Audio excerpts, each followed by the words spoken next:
Solitude is a strange thing. For some, it feels like freedom. For others, like a sentence. We spend our lives trying to avoid it, filling every silence with noise, every pause with a distraction, every empty room with company. We scroll, we talk, we escape. Because being alone, really alone, can be terrifying. It means being left with yourself, stripped of masks, cut off from external affirmation. And yet, for Arthur Schopenhauer, solitude wasn't something to fear. It was something sacred, a crucible, a mirror that doesn't lie. Schopenhauer, one of the darkest yet most clear-eyed thinkers in modern philosophy, saw solitude not as an absence, but as a presence of self, of thought, of truth. In a world obsessed with crowds, he dared to say, a man can be himself only so long as he is alone. Not among friends, not in love, not in applause. Alone. Because only in solitude are we unedited.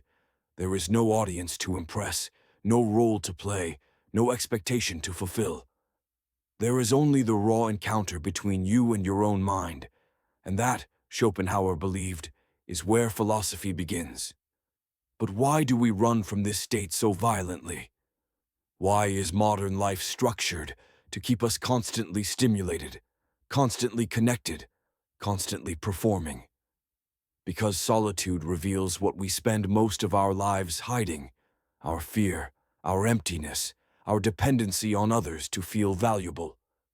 We say we're social creatures, but often what we really are is afraid of our own reflection. And Schopenhauer saw through this. He believed that the masses cling to society not out of love, but out of weakness.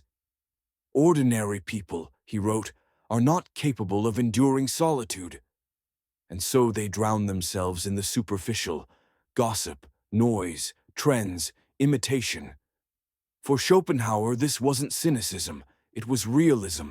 He didn't hate humanity, he just refused to flatter it. He understood that most people fear solitude because it demands inner substance. It demands that you generate meaning from within, rather than borrow it from outside. And that's hard. It's easier to be part of a crowd, to blend in, to outsource your identity to a group. But what is lost in the process is the only thing that makes a person truly free: individuality. And here's the paradox. The more you need others to complete you, the more incomplete you remain. Schopenhauer didn't romanticize loneliness. He simply saw that solitude is the price of selfhood. That the deeper you go into yourself, the further you drift from the herd.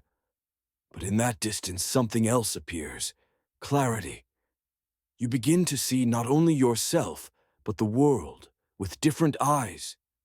You start to question things that once felt obvious. You realize how much of what passes for connection is actually noise. How much of what society celebrates is distraction. You realize how rare it is to think your own thoughts, feel your own feelings, want what you truly want. Solitude isn't about rejecting others. It's about no longer needing them to know who you are. It's not isolation, it's integration. When you no longer fear being alone, you become dangerous in the best way. You can no longer be manipulated by loneliness. You can no longer be seduced by fake belonging. You begin to love more cleanly, more freely, because your love is not a need, but a gift. This is what Schopenhauer meant when he said that solitude is the destiny of all great spirits. Not because they are antisocial, but because their inner life is rich enough to sustain them. Of course, this comes with a cost. Solitude is not comfort. It is not ease. It is a confrontation. And most people will never willingly walk into that fire. But those who do emerge changed. They emerge less needy, less reactive, less conforming.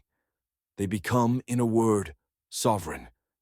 That is the power of solitude, not as withdrawal, but as a return to essence, to truth, to being. Solitude reveals the self. Society often hides it. This was one of Schopenhauer's core insights. While the modern world worships togetherness, belonging, networking, and collective identity, he pointed to a hidden danger. When you constantly surround yourself with others, you risk dissolving into them. You start mirroring the crowd, repeating its values, fearing its judgment more than your own conscience. You adapt, not to who you are, but to who you're expected to be. And slowly, imperceptibly, the self begins to erode. Schopenhauer didn't believe all company was toxic, but he knew that most of what passes for social life is a thin layer over deep insecurity. We seek others not to share strength, but to avoid confronting weakness. We want to be distracted from the silence, from the void that opens up when we ask real questions. Who am I without validation, without an audience, without constant affirmation? That's the fear at the root of our addiction to company, not the fear of others, but the fear of ourselves. And so we hide in the herd. We become echoes instead of voices, followers instead of minds. We speak opinions we've heard, not ones we've forged. We pursue lives that look good on the outside, but feel empty inside. For Schopenhauer, this is not just a personal tragedy, it is a cultural one. A civilization of people who are never alone is a civilization that never thinks. He saw solitude as a prerequisite for clarity. Only in solitude can the mind slow down enough to hear itself. Only in solitude can ideas emerge that are not borrowed, but born. The artist, the philosopher, the mystic, all require long periods of aloneness, not because they hate others, but because truth doesn't come in groups. It comes in silence. And silence is incompatible with the noise of social expectation. But here lies the paradox. Solitude is painful, especially at first. It strips you of comfort, of distraction, of escape. It confronts you with boredom, with discomfort, with the parts of yourself you've kept hidden under noise. That's why most people avoid it. They say they want truth, but what they really want is relief. And solitude offers no relief. It offers confrontation. You sit with your fear. You face your contradictions. You feel the weight of choices you've postponed, lives you've imitated, truths you've buried. And yet, in that confrontation, something shifts. You stop running. You stop pretending. You begin to stand in your own presence without shame. You begin to trust your own voice, not because it's louder, but because it's yours. And slowly you begin to live, not by reaction, but by intention, not to please, but to express, not to fit in, but to align. Schopenhauer believed that solitude was not an escape from life, but the entrance into real life. He saw that only those who can stand alone are capable of true connection, because they do not use others as shields or crutches. They relate freely, without agenda. They can love without possession, give without expectation, speak without performance. Why?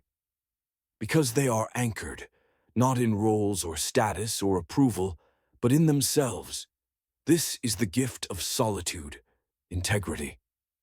The inner coherence that comes from knowing who you are when no one is watching. The strength to walk your path even when it's unpopular, misunderstood, or lonely. In a world that constantly pushes us outward, toward influence, relevance, and visibility, Schopenhauer reminds us of a quieter task, to turn inward, to become a person whose value isn't borrowed, but built. Of course, solitude has its dangers. It can collapse into isolation, cynicism, arrogance. But Schopenhauer never glorified total withdrawal.